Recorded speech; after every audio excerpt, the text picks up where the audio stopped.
But as we discussed earlier, it's for individuals to apply for planning permission. Parish councils do not generally tend to apply for planning permissions, only on things like play parks and other assets that they own. It's a sea change, a huge change, for the parish council to actually start looking at other people's land, privately held land, and deciding whether or not they would like it to be built on or not. The current state of affairs along the parish council is that we have a reactive role. So we are members of the community who are elected essentially to look at planning applications as well as some other things on the community's behalf. So a person will decide they'd like to apply for something, and we sit and wait for those applications to come to us. We're not a proactive group, we're reactive. We look at things that other people are doing, and we decide whether or not we are in favour of them. Many parish councils make great efforts to try and ascertain what the views of the community are. We don't tend to make such efforts, although if the community speaks very loudly, of course, it's very hard for us to ignore them, although it has been known to happen. So we have a reactive role. If you're allowed a proactive role as a parish council, if you're allowed to actively identify sites for development, it changes this balance between the desires of the state and the desires of the residents. It essentially turns the parish council into the applicant.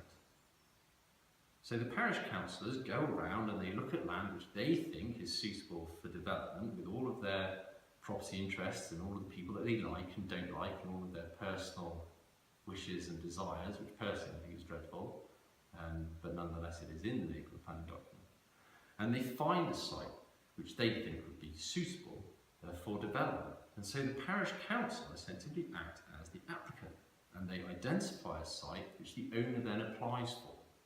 So by the time that it reaches the planning officer, the servant of the state, it already has parish council backing.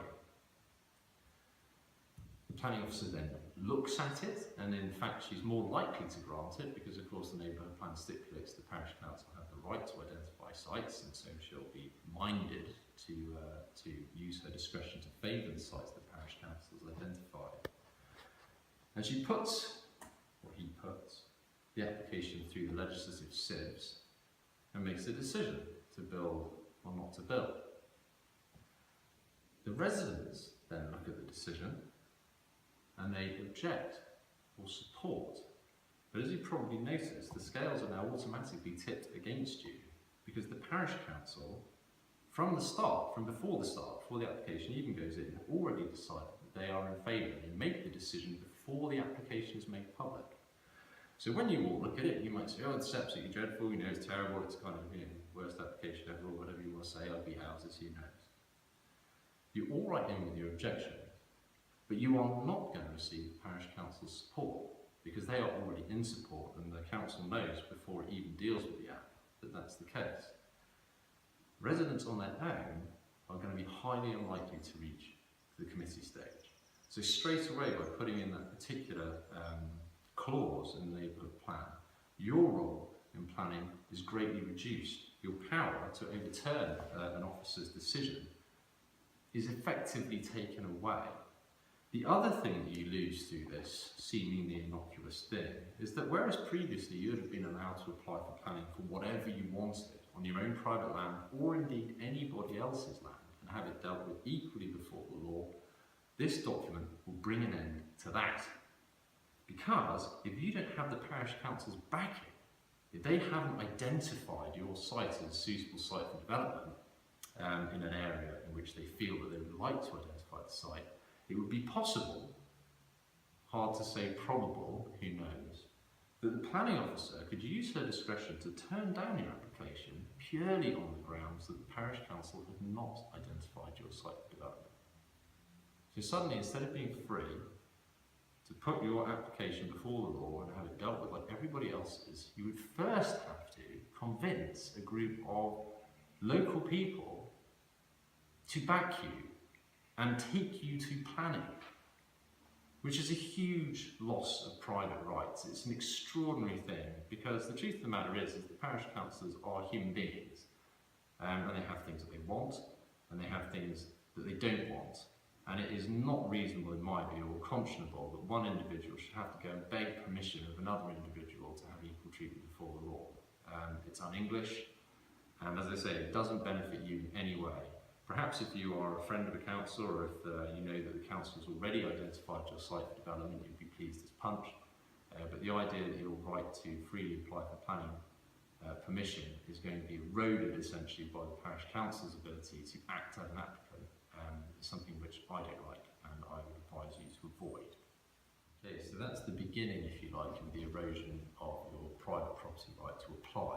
One of your three rights, if you remember, you have the right to apply, the right to support, and the right to object. It also waters down your rights to support and object, because without the parish council's backing, your supports and objections are less likely to reach committee, as they would deserve to do so if you went through the system we currently have. But that isn't the end of the neighbourhood plan's effects on the right to support and object. And for that we have to look at the way that the neighbourhood plan works. Now I have a copy of the neighbourhood plan here. It's quite a large document, and it contains a lot of good stuff. It's nicely written, it's well considered, and when you look at it, it seems benign enough. But unfortunately, it contains an enormous slug of poison, and that's got nothing to do with the people who wrote it. It's inherent in the neighbourhood plan makeup, if you like. Now, the first thing about the neighbourhood plan is that it's divided into two sections. There's one section which has legislative force, and there's one section which has no legislative force at all. The first section is the demands, things that start with applications must or developments must. And then you have the larger section, the majority of the document, which is made up of the wish list. Parish Council refer to it as the wish list in their website, and it's a good choice of words. Now, the wish list, the things which start with we support, or we would like, or the village supports, or anything along those lines. The wish list is full of the things that came out of the consultation document that you chaps all filled in. I filled one in as well. And it's all the things the village would kind of like to see done. But the problem with the wish list is that whilst it's good stuff, it has no legal veracity. It's got no force in law. They literally are just wishes. If you were to apply to do something which is on the wish list, the council would treat it as any other application, albeit one that is well supported. So essentially, if the wish, whatever it was, let's say it's to park on a memorial hall as village Oaksville parking, if it doesn't get through the primary legislation, it doesn't get passed. And that's a particularly good example because the Memorial Hall Committee, at the point when this document was written, had already said no.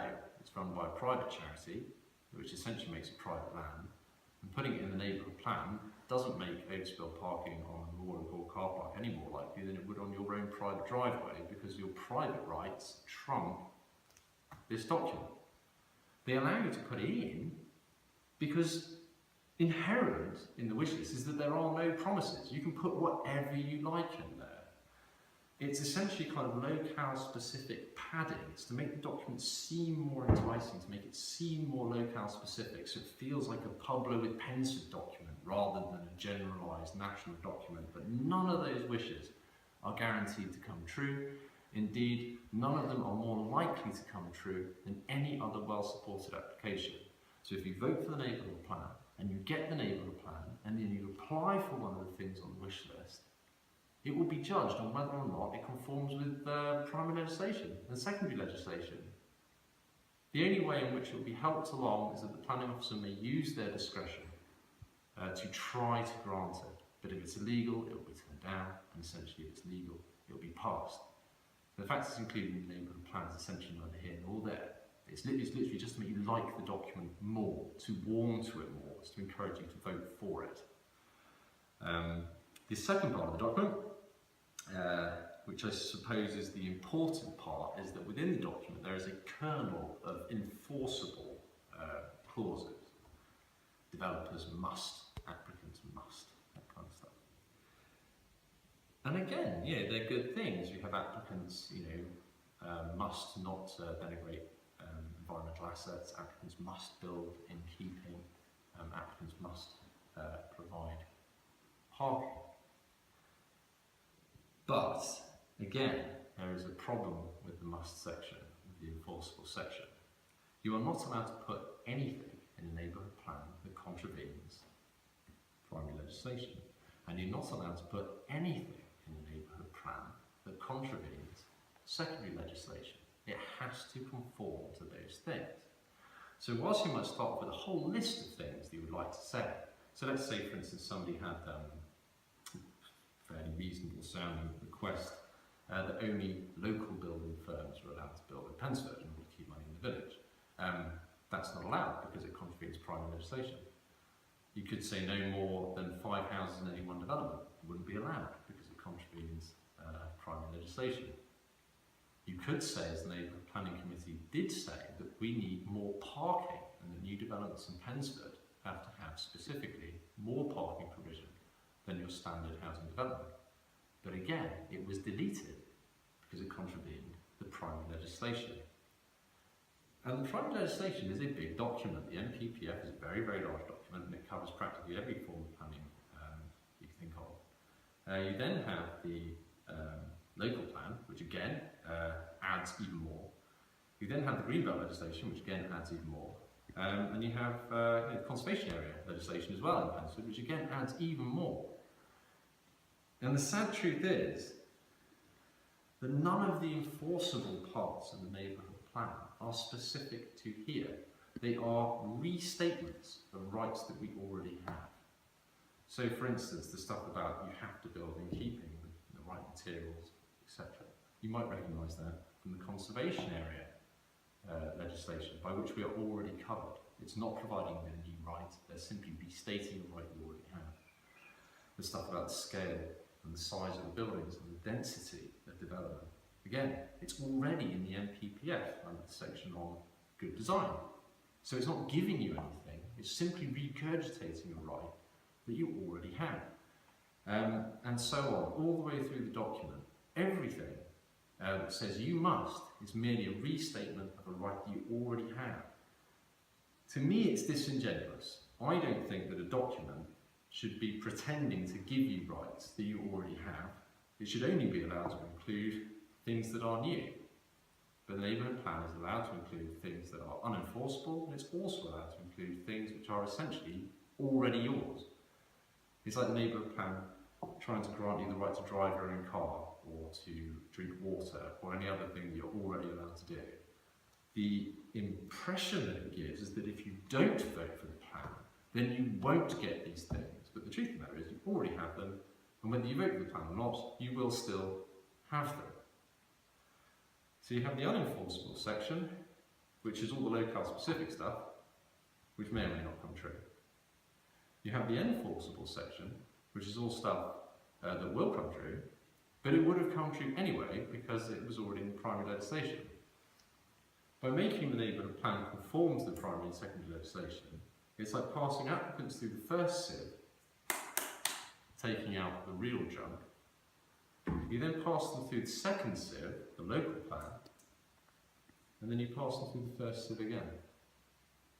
Everything that got through this sieve and this sieve will then pass through this sieve again. This document won't stop any development that hasn't been stopped by this sieve and this sieve. So you might ask, what is the point of having it?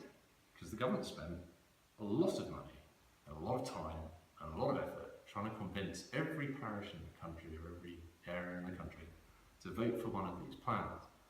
And if the plan is nothing but a mirror of documentation that already exists, it seems pointless. If, for instance, the planning officer was minded to pass an application that had got through the first sieve and the second, they would necessarily then pass the application again with the neighbourhood plan, because the neighbourhood plan adds nothing new. But it does have a purpose, it does have an effect, and that is an effect that it has on you.